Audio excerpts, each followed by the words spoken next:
ansebe boninga ati twikirizangana then murebe ebintu kuturabikore aha burungi abantu barategwa okutunga esente zabo. Ekikizireho bwanyuma ya RDC omusya owa Rukungiri Brown Chikanshemeza okutandikaho omurimo gw'okushijima empeereza hamwe n'enkoresa ya parish development model.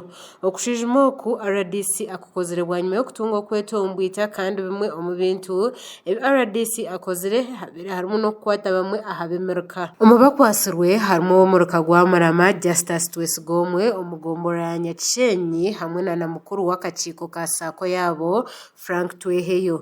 Bowazitindu wensi omuruka gwa Nyabitete omugombora ya Buyanja kandi oli Sente w'ekibiina ekiri kugita abami abemeruka omuri Rukungiri district nagira ngu nibajumirira obushuma bwa sente za parish development model.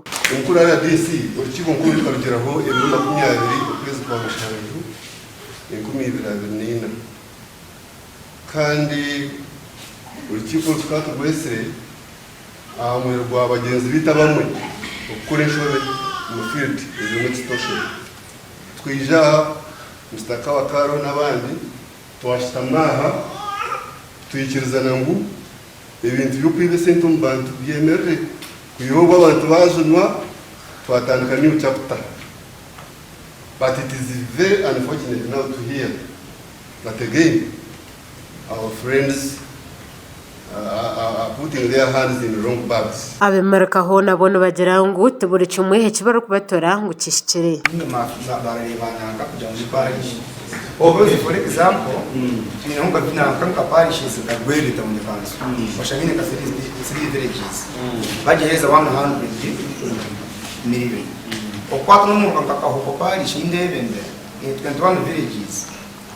Nayo bajereza 100 million. Shore na wazi ukaza kubuza ndisi za PDM zirasa kumanywa bachi. Akwaza kweka bashanga na ka population ndimbango kandi esete zara akira nichi. Umubantu kumaho okaselectinga mu haza these are two parishes iwatawura mu katonya dena nanga za kirimbo those are two parishes kaho ene seruzi 10 kwaje kubwire na serungi there are two parishes ako bakazishara kumbuku bazishazire tibaziretera sente mwana population ni pressure yatubaho cyaki. SSP Brian Ampere omudumizi wa polisi muri Rukungiri agizire ngo bonka polisi ogwabo muhurureji no kuteka mu nkora okuragira kwa president aho ku abashobeze on PDM bashyire kutwazibwa. As this was communicating here, people were arrested and later were given home. Of course, that was done for me. But if it is reported somewhere, you will hear us writing statements accounting how we release those people. So of course we are aware of the constitutional right. And also may say those people somewhere sick. There was a pregnant woman.